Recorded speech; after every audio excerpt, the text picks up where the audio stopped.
बिस्मिल्लाहिर्रहमानिर्रहीम। अस्सलाम वालेकुम नाजरीन, मैं हूं कायनात खान और आप देख रहे हैं कानून। नाजरीन, ये प्रोग्राम खिदमत खलक के तहत रिकॉर्ड किया जा रहा है। मैं हूं सिकंदर खान। नाजरीन, इस प्रोग्राम का मकसद आम अवाम हर खासो आम इंसान के अंदर कानून से आगाही को उजागर रखना है। अगर कोई शख्स जुर्म करता है तो कानून में उसको क्या सजा मिल सकती है, और अगर कोई शख्स बेगुनाह है, उसको झूठे मुकदमे में फंसाया गया है, तो अदालत से कानून से उसको क्या रिलीफ मिल सकता है। मैं हूं Naveed Chaudhry, senior advocate high courts of Pakistan. मैं पिछले 18 साल से अवाम की खिदमत बजरिया वकालत कर रहा हूं। मैं दूंगा आपके सवालात के कानूनी जवाबात अल्हम्दुलिल्लाह, क्योंकि मैं दिलवा चुका हूं आज तक हजारों लोगों को इंसाफ। नाजरीन, हमारी लेटेस्ट वीडियो देखने के लिए यूट्यूब चैनल KSTV को सब्सक्राइब करें, लाइक करें, कमेंट करें, शेयर करें। आपको या आपके किसी भी अजीज को किसी भी मुकदमे का सामना हो तो कानूनी मुशावरत करने के लिए हमारे नीचे दिए गए नंबर पर राब्ता करें। तो चलते हैं हम आज के टॉपिक की तरफ। जी नाज़रीन, आज का जो हमारा टॉपिक है वो नशे के ऊपर है। जो लोग नशा बेचते हैं और वो लोग जो नशा करते हैं या नशा पीते हैं, उनको कानून की नजर में कितनी सजा हो सकती है, उसके लिए हम जानते हैं हमारे सीनियर एडवोकेट हाई कोर्ट जनाब नवीद चौधरी साहब। वो हमें बताएंगे कि इसका क्या प्रोसीजर है और अदालत इसमें कितनी सजा दे सकती है। जी नवीद साहब। जी सिकंदर साहब, कानून के मुताबिक अगर कोई शख्स नशावर चीज़ को इस्तेमाल करता है, उसको बेचता है, अपने पास रखता है, तो उसकी मिकदार के तयन से उसको सज़ा का तयन किया गया है। और जो सेक्शन इसको डील करता है वो है section 9 sub section C, control of narcotic substance act 1997। इसमें दर्ज है कि अगर कोई शख्स जिसके पास कोई नशावर चीज़ है, जिस तरह आजकल लोग आइस का इस्तेमाल कर रहे हैं, चर्स का इस्तेमाल कर रहे हैं, हेरोइन का इस्तेमाल कर रहे हैं और नशावर चीज़ें भांग वगैरह, तो उसकी अगर मिकदार 100 ग्राम तक है, उस शख्स के कब्ज़े से बरामद की जाती है, जो शख्स इसको लेके फिर रहा है या इस्तेमाल कर रहा है, तो उसको 2 साल तक अदालत कैद दे सकती है सज़ा। और अगर इसकी मिकदार 100 ग्राम से ज़्यादा है और उसकी 1000 ग्राम के अंदर है, लिमिट के अंदर है, तो फिर उसको 9B सेक्शन के अंदर 7 साल तक सज़ा कैद अदालत दे सकती है। और जो अगली इसकी प्रोविजन है वो 9C, जिसमें 1000 ग्राम से लेके लामहदूद हद तक है। उससे अगर बरामद होती है कि शख्स से नारकोटिक्स, तो वो डेथ सेंटेंस का या लाइफ इम्प्रिजनमेंट तक की कन्विक्शन का हकदार हो जाता है। तो इस तरह सज़ाओं का तयन किया गया। अदालत ने जो कानून को नफाज किया, नाफज है, जो जिसके तहत इनको सज़ाएँ दी जा सकती हैं वो ये है। वकील साहब, मेरा सवाल ये है कि गैर कानूनी नशा आवर चीजें कौन कौन सी हैं? जी, जो अमूमन यहाँ हमारे पाकिस्तान में नशा आवर फराद चीज़ें दस्तियाब हैं, लोग इस्तेमाल करते हैं, उनमें अब तो जो ज़्यादा मशहूर है वो आइस है, शीशा है, और पहले हेरोइन और चर्स, ये ज़्यादातर लोग हैं जिनको इस्तेमाल करते हैं। भंग भी है और पोपी जिसे बोलते हैं, वो लोग इस्तेमाल करते हैं और अपने पास रखते हैं। वकील साहब, भंग से याद आया कि भंग पे तो मैंने कभी नहीं सुना कि कोई वो मतलब कोई उसको कोई पर्चा पुर्चा दिया गया हो या कोई सजा दी गई हो। जी, नशावर चीज़ों की जो तारीफ बयान की गई है, उसमें हर वो चीज़ जिससे इंसानी दिमाग को मफलूज हो जाने का अंदेशा हो, जिसे हो जाता हो, तो वो चीज़ इसमें शामिल है। अब वो ये नारकोटिक्स में की डेफिनेशन में मौजूद है। हाँ, अलबत्ता जिस नौइयत के नशे आइस और हेरोइन और चर्स हैं, भंग उससे कुछ कम असरअंदाज होती है। अलबत्ता ये भी जुर्म है, शराब नोशी से भी ये मामले नशावर में आती है, लेकिन उसके लिए प्रोहिबिशन एनफोर्समेंट ऑफ हद ऑर्डर का इतलाक होता है 1979 का। तो जो ये नशे हैं जिनके मैंने पहले अर्ज़ किए हैं, इनको control of narcotic substance act में ही डील किया जाए। अच्छा वकील साहब, हमारी आवाम को ये बताइएगा कि नशा बेचने वाले को और नशा पीने वाले जो हैं, इनकी शिकायत जो है किस इदारे को की जा सकती है?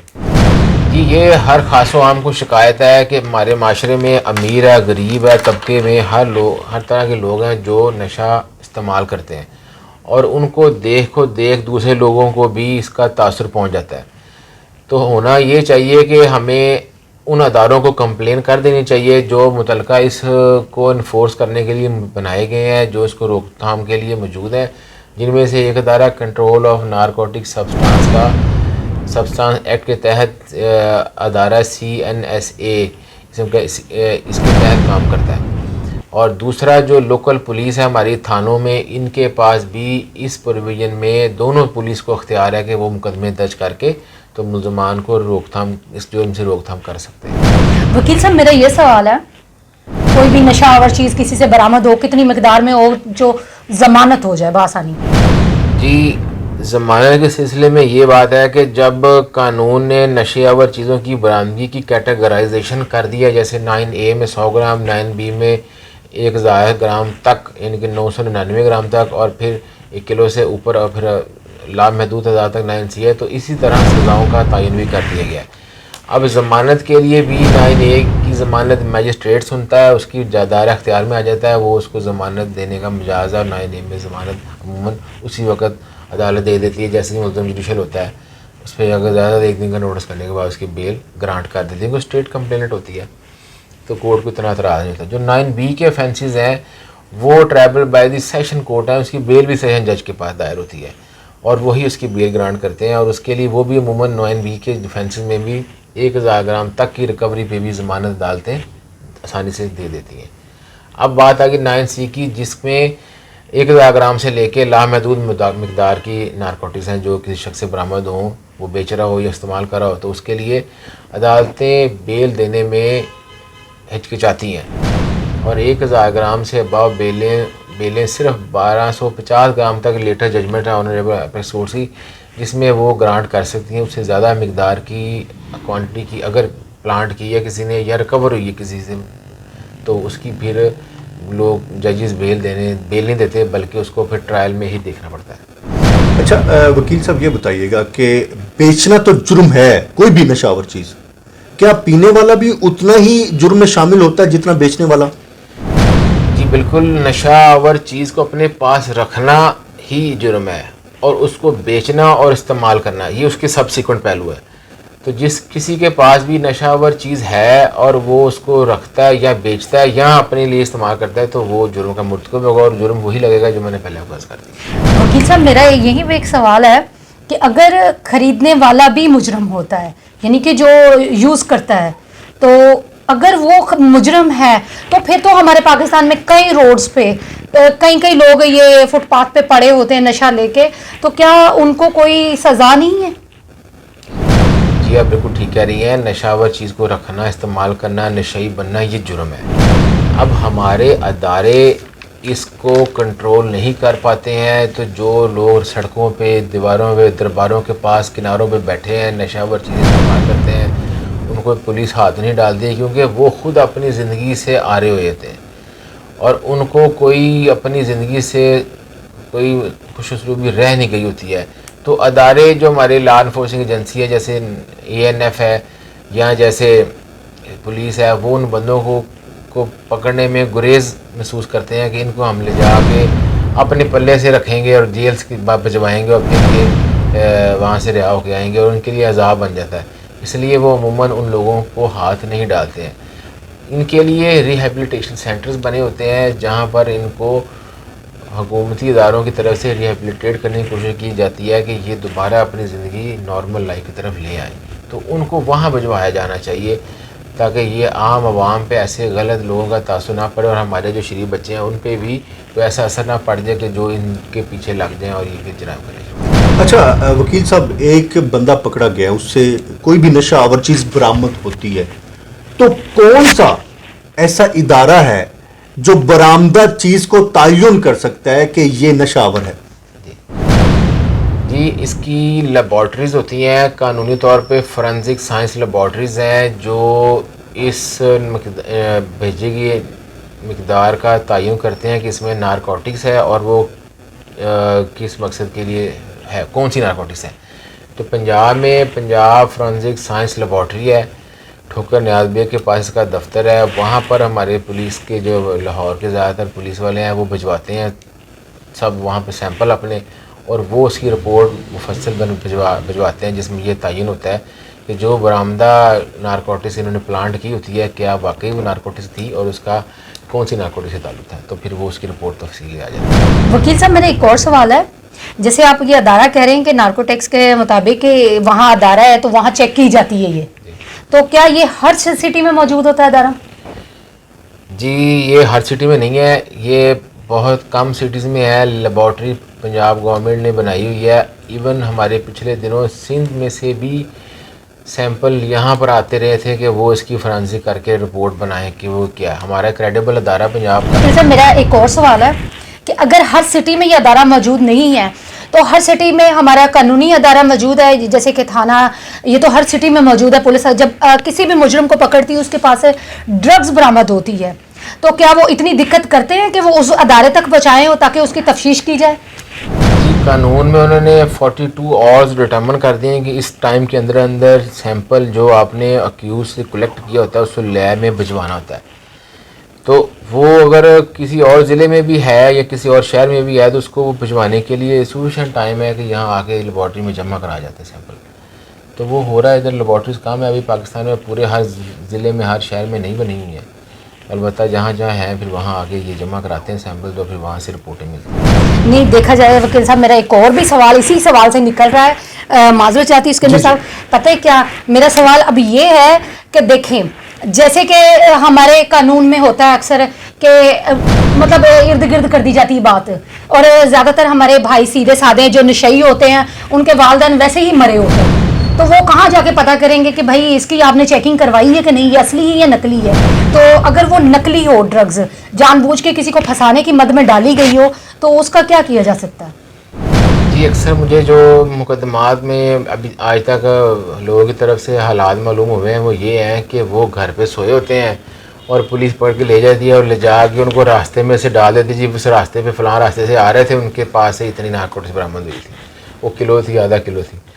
तो ये तो पुलिस कर रही है, अपने इख्तियार से तजावज़ करती है। जब यही बातें हम ट्रायल में ले जाते हैं और एविडेंस करवाते हैं तो वहाँ दूध का दूध और पानी का पानी हो जाता है और फिर वो हमारे अक्यूज एक्विट हो जाते हैं, अदालतें उन्हें भरी कर देती हैं। तो क्योंकि झूठे मुकदमे बने होते हैं इस वजह से हो जाते हैं बेगुनाह और वो बाहर रिलीज़ हो जाते हैं। तो पुलिस के पास ये तो इख्तियार है कि मुकदमा दर्ज करे उन मुकदमात में जिनमें ये खुद मुद्दई बन जाते हैं और वो रिकवरी डालते हैं और कोई प्राइवेट विटनेस को साथ एसोसिएट नहीं करते कि जिसके रूबरू उन्होंने सर्च किया होता है, और ना ही कोई उन्होंने अगर घर से लाते हैं तो कोई सर्च वारंट लिए होते हैं। तो ये ग्राउंड्स बनती हैं, फिर बाद में केस एक्विट हो जाते हैं और वो ट्रायल से आज़ाद हो जाते हैं, रिहा हो जाते हैं। वकील साहब इसी पे मेरा एक और सवाल है आपसे, जिस बंदे को पनिश हो रही है, जिस बंदे को मतलब माने कि 3 साल के लिए बंदा अंदर चला गया है, इन्होंने उसको पकड़वा दिया है सिर्फ अपना कोटा पूरा करने के लिए, तो अब वो नशई के घर वाले तो बेचारे उसी के पास से खाते पीते थे, वो नशा भी करता था और कुछ कमा कमू के भी देता था, तो उसके घर वालों को नुकसान पहुंचा। 3 साल वो रुल गए, उनकी माएँ बहनें भी होंगी बीच में, जो बच्चियां काम करने लग गई बाहर, कोई मांगने लग गया, कोई घरों के बर्तन मांजने लग गए, तो क्या ऑफिसर्स को सजा नहीं मिलनी चाहिए? क्या अदालत में कुछ ऐसा है? उसके लिए रिकवरी ऑफ डैमेजेस का सूट फाइल किया जा सकता है जो सिविल कोर्ट में समात आ सकता है। उसमें अगर कोई कोर्ट कायल हो जाए कि ये इनकी ला कानूनी की वजह से ये मुकदमा दर्ज हुआ तो फिर कुछ डैमेजेस का क्लेम किया जा सकता है, वो अदालतें दे सकते हैं उसको। अच्छा वकील साहब, 1250 ग्राम जो है वो कोई भी नशावर चीज़ बरामद होती है, ख़ासतौर पे चरस जो है, उसकी ज़मानत अवेलेबल है? जी अभी ये गाहे बगाहे अदालतें हमारी एक लॉ सेट कर देती हैं कि कितने ग्राम तक की मिकदार को ज़मानत दे देनी चाहिए और कितने की नहीं। आज तक जो ज़मानत का कॉन्सेप्ट बना हुआ है हाई कोर्ट की रूलिंग के मुताबिक 1250 ग्राम, जितना आपने बताया, इतनी मिकदार तक अगर किसी शख्स से रिकवरी होती है कि उससे ये नारकोटिक्स की, तो वो ऑनरेबल हाई कोर्ट्स उसको बेल दे देती हैं।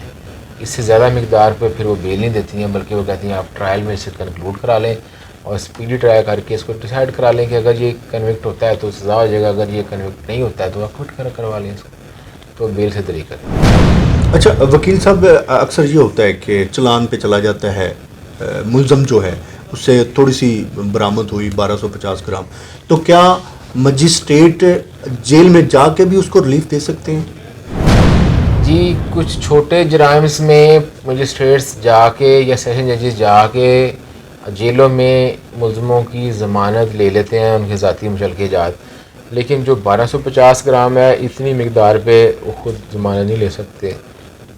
कम मिकदार पे 100 ग्राम, 200 ग्राम, 250 ग्राम तक इन्होंने कुछ मौक़ों पे ये जाते हैं, महीने के महीने हमारे यहाँ जेल सुपरडेंट के पास जाके वहाँ कैदियों से तफसीलात मालूम करके कम मिकदार वालों को वो वहाँ पर ज़ाती मुजरकों पर रिहा कर देते हैं। वकील साहब, मेरा एक और सवाल है कि जैसे आपने बताया कि रिहा कर देते हैं जजेस हजरात जब जाते हैं जेलों के अंदर, तो जिन पे नजायज़ हुआ होता है, हालांकि उन्हें मालूम तो हो ही जाता है इस पे नजायज़ केस हो गया है, इसको नजायज़ अंदर रखा हुआ है, तो क्या फिर भी वो उनकी कर सकते हैं अपील?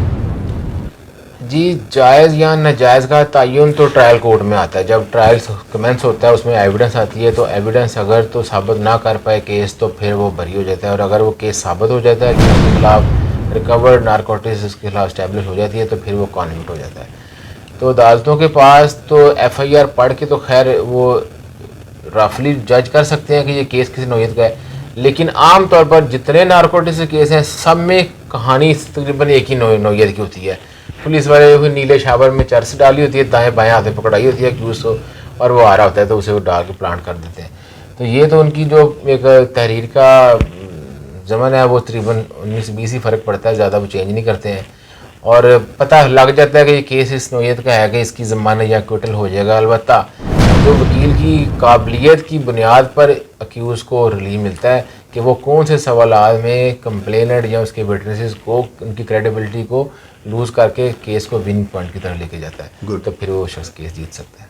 थैंक यू न्यूज़ साहब। बाकी आपके जो भी क्वेश्चन हैं, जो भी आपको मसले दरपेश हैं, आप हमें कमेंट बॉक्स में ज़रूर बताएं।